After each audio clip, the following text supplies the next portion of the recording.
ನಮಸ್ಕಾರ ಎಲ್ಲರಿಗೂ.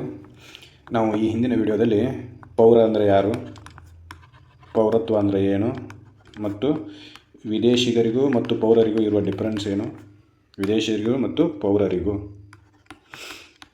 ಡಿಫ್ರೆನ್ಸ್ ಏನು ಅಂದರೆ ಯಾವ ರೀತಿ ಸೌಲಭ್ಯಗಳು ಪೌರರಿಗೆ ಸಿಗ್ತವೆ, ಯಾವ ರೀತಿ ಸೌಲಭ್ಯಗಳು ವಿದೇಶಿಗರಿಗೆ ಸಿಗ್ತವೆ ಅನ್ನೋದ್ರ ಬಗ್ಗೆ ಡೀಟೇಲ್ಸ್ ಆಗಿ ನೋಡಿದ್ವಿ. ಹಾಗಾದರೆ ಇವತ್ತು ಭಾರತದ ಪೌರತ್ವದ ಬಗ್ಗೆ ತಿಳ್ಕೊಳ್ಳೋಣ.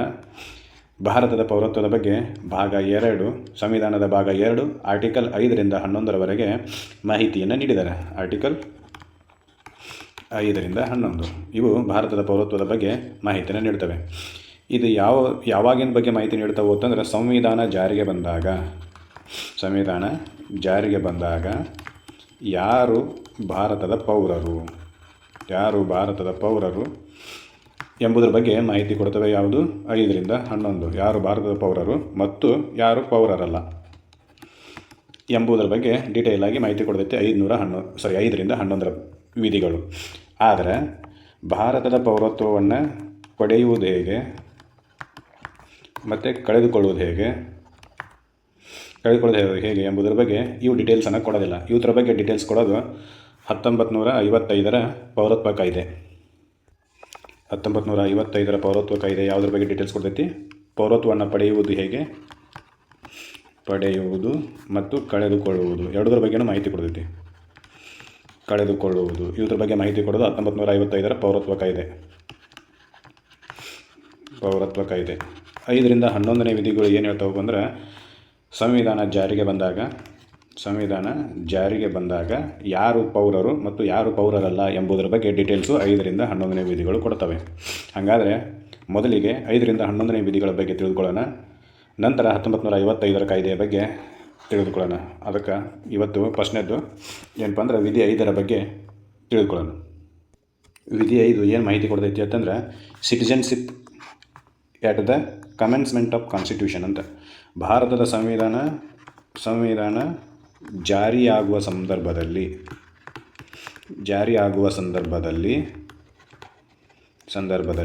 ಯಾರು ಭಾರತದ ಪೌರತ್ವವನ್ನು ಪಡೆದಿರ್ತಾರೋ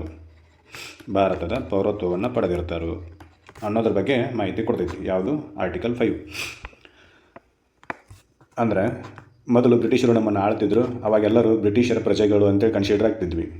ಅದಾದ ನಂತರ ನಮಗೆ ಸ್ವತಂತ್ರ ಸಿಕ್ತು. ಅದಕ್ಕಿಂತ ಮೊದಲು ಏನು ಮಾಡಿದ್ರು ಅಂತಂದರೆ ಸಂವಿಧಾನ ಸಭೆಯಲ್ಲಿ ಸಂವಿಧಾನವನ್ನು ಬರೆಯೋಕೆ ಅನುಮತಿ ಕೊಟ್ಟರು. ಸಂವಿಧಾನ ಸಭೆಯನ್ನು ರಚಿಸಿ ಸಂವಿಧಾನ ಬರೆಯಲು ಅನುಮತಿ ಕೊಟ್ಟರು. ಸಂವಿಧಾನ ಬರೆಯುವ ಸಂದರ್ಭದಲ್ಲಿ ಆಡಳಿತದ ಬಗ್ಗೆ ಬರೀತಾರೆ. ಆದರೆ ಆಡಳಿತ ಯಾರ ಮೇಲೆ ಮಾಡಬೇಕು ಅನ್ನೋದ್ರ ಬಗ್ಗೆ ಹೇಳಬೇಕಾಯ್ತು ಅಂದರೆ ಭಾರತದ ಪ್ರಜೆಗಳ ಮೇಲೆ ಆಡಳಿತ ಮಾಡಬೇಕಾಗ್ತೈತಿ. ಹಾಗಾದ್ರೆ ಭಾರತದ ಪ್ರಜೆಗಳು ಯಾರು ಅನ್ನೋದನ್ನು ಡಿಕ್ಲೇರ್ ಮಾಡಬೇಕಲ್ಲ. ಮೊದಲು ಯಾರು ಭಾರತದ ಪ್ರಜೆಗಳು ಅಂತೇಳಿ ಡಿಕ್ಲೇರ್ ಮಾಡಬೇಕಾದ್ರೆ ಅವರೊಂದು ಡೇಟನ್ನು ಫಿಕ್ಸ್ ಮಾಡ್ಕೊಂಡ್ರು. 26/1/1950ರಲ್ಲಿ ಸಂವಿಧಾನ ಜಾರಿಗೆ ಬರ್ತೈತಿ. ಆವಾಗ ಭಾರತದ ಪ್ರಜೆಗಳು ಯಾರು ಅಂತೇಳಿ, ಯಾಕಂತಂದ್ರೆ ಆವಾಗ ಕೆಲವೊಂದಿಷ್ಟು ಜನ ಪಾಕಿಸ್ತಾನಕ್ಕೆ ಹೋಗಿದ್ರು, ಕೆಲವೊಂದಿಷ್ಟು ಜನ ಪಾಕಿಸ್ತಾನದಿಂದ ಭಾರತಕ್ಕೂ ಬರ್ತಿದ್ರು. ಆಮೇಲೆ ಹೀಗೆಲ್ಲ ಸಮಸ್ಯೆಗಳು ಇದ್ದಾಗ ಭಾರತದ ಪ್ರಜೆಗಳು ಯಾರು ಅಂತೇಳಿ ನಿರ್ಧಾರ ಆಗಬೇಕಲ್ಲ. ಅದಕ್ಕೆ ಆರ್ಟಿಕಲ್ 5 ವಿಧಿ 5 ಏನು ಮಾಡ್ತೈತಿ ಅಂತಂದರೆ ಅದ್ರ ಬಗ್ಗೆ ಮಾಹಿತಿ ಕೊಡ್ತೈತಿ. ಯಾರು ಭಾರತದ ಪ್ರಜೆಗಳು at the time of the commencement of constitution ಅಂತ.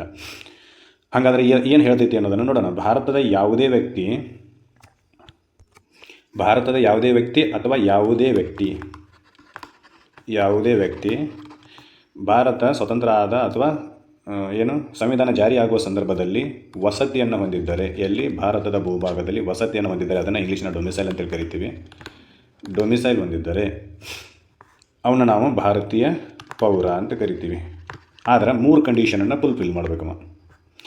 ಯಾವುದೇ ವ್ಯಕ್ತಿ ಭಾರತದಲ್ಲಿ ಡೊಮಿಸೈಲನ್ನು ಹೊಂದಿದ್ದರೆ, ವಸತಿಯನ್ನು ಹೊಂದಿದ್ದರೆ, ಶಾಶ್ವತ ಮನೆಯನ್ನು ಹೊಂದಿದ್ದರೆ ಅವನನ್ನು ಭಾರತೀಯ ಪೌರ ಅಂತ ಕರಿತೀವಿ, ಡಿಕ್ಲೇರ್ ಮಾಡ್ತೀವಿ. ಆದರೆ 3 ಕಂಡೀಷನನ್ನು ಫುಲ್ಫಿಲ್ ಮಾಡಬೇಕು. ಯಾವ 3 ಕಂಡೀಷನ್ ಅಂತಂದರೆ, 1ನೇದ್ದು ಅವ ಭಾರತದಲ್ಲಿ ಜನಿಸಿದ್ದಾರೆ, ಅವ ಭಾರತದ ಪ್ರಜೆ ಆಗ್ತಾನೆ. ಭಾರತದಲ್ಲಿ ಜನಿಸಿದ್ದಾರೆ ಅಂದರೆ ಭಾರತದ ಭೂಭಾಗ ಏನಿತ್ತಲ್ಲ ಅಲ್ಲಿ ಜನಿಸಿದ್ದಾರೆ, ಇನ್ಕ್ಲೂಡಿಂಗ್ ಪಾಕಿಸ್ತಾನ್, ಬಾಂಗ್ಲಾದೇಶ್, ಈ ಎಲ್ಲ ಅಖಂಡ ಭಾರತ ಏನಿತ್ತಲ್ಲ ಮೊದಲು ಆ ಭೂಭಾಗದಲ್ಲಿ ಜನಿಸಿದ್ದಾರೆ. ಅಖಂಡ ಭಾರತ ಅಂದರೆ ಅಫ್ಘಾನಿಸ್ತಾನದ ಕನ್ಸಿಡರ್ ಆಗಂಗಿಲ್ಲ. ದೇಶ ವಿಭಜನೆ ಆಗುವ ಟೈಮಲ್ಲಿ ಭಾರತ ಏನಿತ್ತಲ್ಲ ಅದರಲ್ಲಿ ಮಾತ್ರ. 1ನೇ ಕಂಡೀಷನ್ ಏನು? ಭಾರತದಲ್ಲಿ ಜನಿಸಿದ್ದರೆ ಅವ ಸ್ವಂತ ಮನೆಯನ್ನು ಹೊಂದಿರಬೇಕು, ಭಾರತದ ಭೂಭಾಗದಲ್ಲಿ ಸ್ವಂತ ಮನೆಯನ್ನು ಹೊಂದಿರಬೇಕು. ಜೊತೆಗೆ ಭಾರತದಲ್ಲಿ ಜನಿಸಿದ್ದರೆ ಅವ ಭಾರತದ ಪ್ರಜೆ ಆಗ್ತಾನೆ.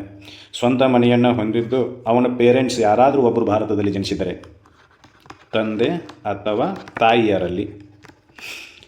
ತಾಯಿಯರಲ್ಲಿ ಯಾರಾದರೂ ಒಬ್ಬರು ಭಾರತದಲ್ಲಿ ಜನಿಸಿದ್ದರೆ ಅವರು ಕೂಡ ಅವನು ಕೂಡ ಭಾರತದ ಪ್ರಜೆ ಆಗ್ತಾನೆ. ಇದ್ಯಾ ಕಂಡೀಷನ್ ಅಂತಂದರೆ, ಮೊದಲು ಇಂಗ್ಲೀಷರು ಬಂದು ಇಲ್ಲಿ ಭಾರತದಲ್ಲಿ ವಿವಾಹವನ್ನು ಮಾಡ್ಕೊಳ್ತಿದ್ರು.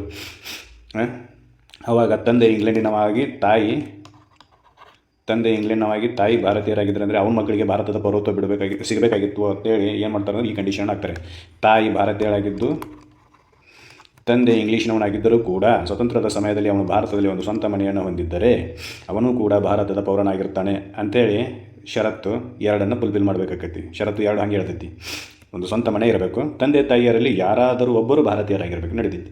ಈಗ ತಂದೆ ಭಾರತದವಾಗಿದ್ದ, ಆಮೇಲೆ ತಾಯಿ ಬ್ರಿಟಿಷ್ ಮಹಿಳೆ ಆಗಿದ್ದರು ಅಥವಾ ಪಾಕಿಸ್ತಾನದ ಮಹಿಳೆ ಆಗಿದ್ದರೂ ಕೂಡ ಅವು ಭಾರತದ ಪ್ರಜೆ ಆಗಿರ್ತಾನೆ ಅನ್ನೋದು ಡಿಕ್ಲೇರ್ ಯಾವಾಗ ಸಂವಿಧಾನ ಜಾರಿಗೆ ಬಂದ ಸಂದರ್ಭದಲ್ಲಿ. ಇನ್ನು ಮೂರನೇ ಕಂಡೀಷನ್ ಯಾವುದಪ್ಪ ಅಂತಂದರೆ, ಏನಪ್ಪ ಅಂತಂದ್ರೆ ಸ್ವಂತ ಮನೆ ಇರಬೇಕು ಮತ್ತು ಸಂವಿಧಾನ ಜಾರಿಗೆ ಬರುವುದಕ್ಕಿಂತ ಮುಂಚಿತವಾಗಿ